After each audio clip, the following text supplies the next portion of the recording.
I think the other thing, I'll bring this article in that I think is quite interesting as well, guys. Let's bring this in. COP27, this is the big one that they're all talking about. Island nations want China, India to pay for climate damage. So now they're wanting to create this fund where everyone who's created the most CO2 emissions has to pay into it, So here we go. I'll just read a little bit from it. This is from Egypt this week in Reuters.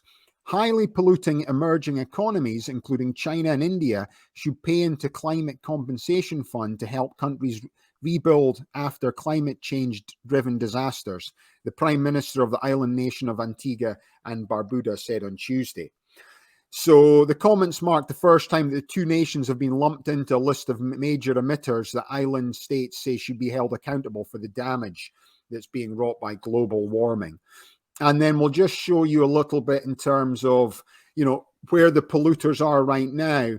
So as much as everyone likes blaming the US on pollution, if you look at it, current pollution, 30% of the world's global CO2 emissions are coming from coming from China.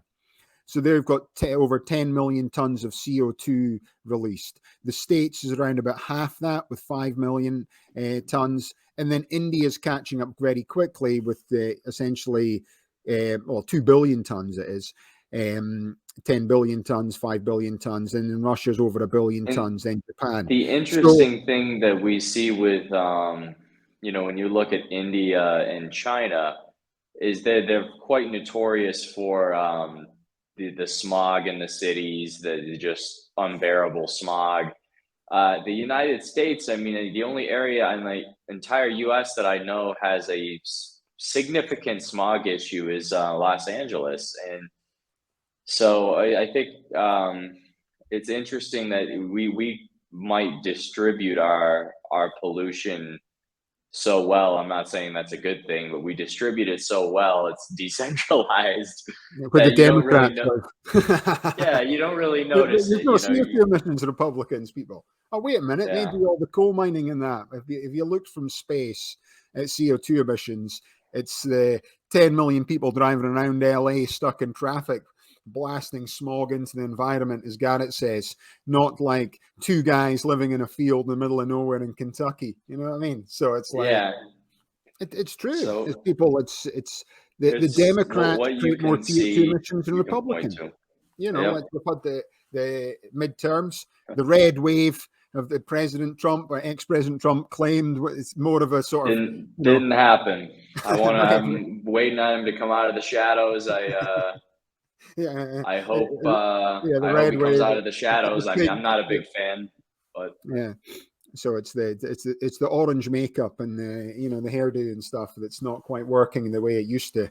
It's because he stopped winning. Back in 2016, he always said, we've won now, we'll win, and we'll always keep winning. But now he's on a bit of a losing streak. He lost the midterm in Congress when he was in, lost the election. It's going to be very, very difficult for him to turn this around. And, the only thing that I think, when I look at things, you look at the markets at large, I'm just dipping over to the S&P 500. And this is in the wake of some layoffs and whatnot. It's up a couple percent. We're in the green today. Things look better. And the thing is Trump would need to bring the Republicans back into power. He would need to be coming out and have the ability to point at a terrible economy or point at our direct involvement in the war in Ukraine or something like that, which I do think both of those things will eventually get weaponized potentially before the end of the year. And that's on the most economists kind of agreeing with that. But as things look right now, we're in a reasonably recovering economy. The CPI came out today at 7.7% annual inflation for the average of this month. I don't know. I think it's going to be. I don't believe it's going to be tough.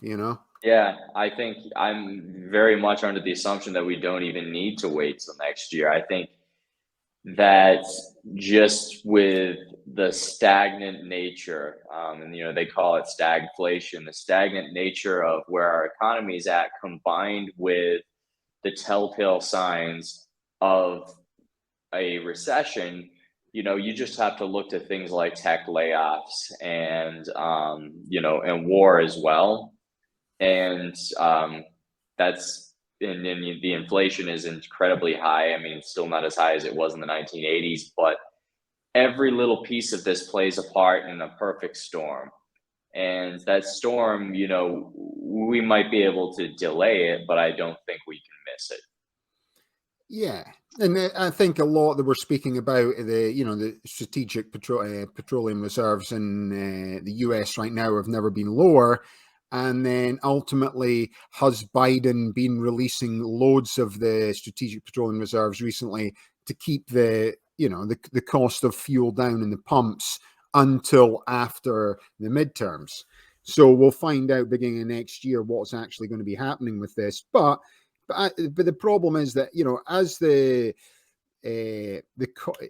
as inflation's increasing and the cost of borrowing goes up, so when the Fed puts interest rates up, suddenly we're borrowing less money, and as the economy essentially starts to slow, then the price of gas comes down less anyway, because less of it, we're using less of it, so we're shipping less goods, we're buying less goods. As you said, there's more layoffs, there's less people driving, and all these things. And it doesn't take much. An economy shrinking by 0.1%, 0.2%, people think, well, that doesn't sound too bad.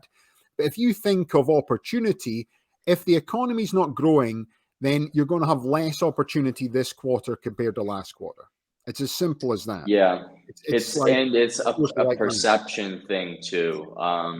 When you have perception of stagnancy or just backwardation, you're falling back to numbers people have seen before. It ends up kind of snowballing in a direction where people start chirping recession, recession, recession, and you say that long enough, people begin to act the part. So yeah, plus it is a recession. It's just the White House made an announcement. Traditional economics, finance. I went to business school, studied economics. 2 quarters of negative growth is a recession. That's it. I mean, that's the rule. So even though that's what it is. even though the US has had 2 quarters of negative growth, it was Biden that made this announcement from the White House. Who said 2 quarters of negative growth is a recession? It's not a recession. We don't agree it's a recession. It's just like, well, wait a minute. That's the rules of a recession. Just because you said it doesn't fit in with your policy and look good, you can't say that, which is crazy to me. And then people on NPR, it's like people who listen to NPR, which I normally quite like anyway. It's essentially, 87% liberal listen to that network.